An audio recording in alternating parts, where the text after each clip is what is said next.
देव उन्नति के सामने राघव को बताता है कि शादी में आने के लिए उन्नति ने डील की है कि अगर मैं इसके साथ शादी में रहने का नाटक करूंगा तो ये मुझे डिवोर्स दे देगी।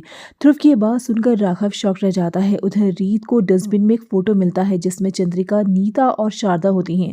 रीत चंद्रिका से उस फोटो के बारे में पूछती है तो चंद्रिका सही से जवाब नहीं देती। फिर रीत सोचती है बुआ और चंद्रिका आंटी तो पहले से ही दोस्त है, पर मिसेस नीता चावला इस फोटो में इनके साथ क्या कर रही है। इसके बाद रीत अपने कमरे में जाती है। यहाँ राघव रीत से कहता है कि क्या तुम ध्रुव और उन्नति की डील के बारे में जानती हो। रीत कहती है हाँ, डिवोर्स देने का फैसला ध्रुव का है। रीत की बात सुनकर राघव सोचता है कि रीत भी उससे डिवोर्स लेना चाहती है। फिर राघव अपने लॉयर को कॉल करता है और डिवोर्स पेपर्स रेडी करवाने के लिए कहता है। उधर देव वसुधा के साथ बिताए हुए पलों को याद करता है। फिर देव वसुधा के पास जाता है। वसुधा की आंखों में आंसू देखकर उसके आंसू पोंछता है। तभी यह रीत आती है और देव से कहती है मेरी एक फ्रेंड, उसने आपके साथ एक एड शूट किया था जिसमें आपने उसे मंगलसूत्र पहनाया था। आपकी पॉजिटिव वाइब्स देखकर उसने आपको अपना पति मान लिया है और अब वो आपके नाम का मंगलसूत्र भी पहनती है और सिंदूर भी लगाती है।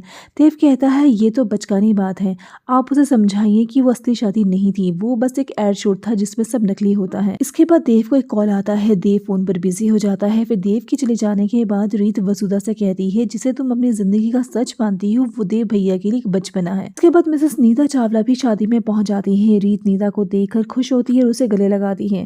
नीता को शादी में देखकर बुआ के होश उड़ जाते हैं। वहीं राघव भी अपसेट हो जाता है। वहीं बुआ चंद्रिका को साइड में लेकर जाती है और कहती है तुम वो महान चंद्रिका सिंह चौहान हो जिसकी मर्जी के बिना चौहान हाउस में परिंदा भी पर नहीं मार सकता, लेकिन वो औरत जिसने हमें सालों पहले इतना बड़ा धोखा दिया था वो तुम्हारे घर में इतने आराम से टहल रही है। चंद्रिका कहती है हम उस औरत को इस घर से निकाल फेंकना चाहते हैं जिस तरह उसने सालों पहले अपनी जिंदगी से हमें निकाल फेंका था। अब देखना होगा कि आखिर चंद्रिका की नीता से क्या दुश्मनी है, क्यों चंद्रिका नीता को घर से बाहर फेंकना चाहती है, क्या होगा कि कहानी में जानने के लिए देखते रहिए जाने अनजाने। हम मिलर शो के लेटेस्ट अपडेट्स के लिए सब्सक्राइब करें हमारे चैनल टेली क्लब को।